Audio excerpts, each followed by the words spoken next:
Governor John Bel Edwards will meet with reporters today to look back on his first year in office.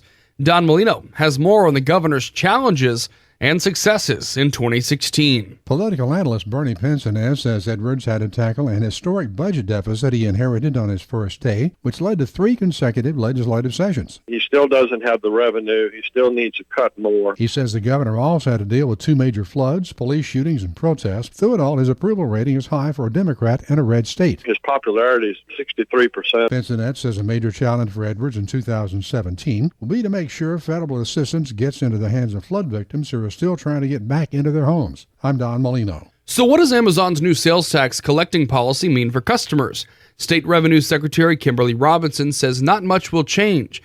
One thing I want to make sure is clear is that the use tax is already due. This is not a new tax. I don't want anyone to start thinking, oh, the state's put a new tax on me. Robinson says people are supposed to self-report sales taxes on their online purchases. She says lawmakers put in place methods to collect online taxes beginning in July of 2017. But she says Amazon has gone forward with voluntary compliance. We enacted 2 provisions during this year's legislative sessions, and when we started down that path, Amazon came in and they were willing to talk about it. The mega online retailer announced earlier this week it will collect sales taxes on purchases made in Louisiana beginning on January 1st. Robinson says this means a level playing field for in-store retailers who've been collecting sales tax for decades.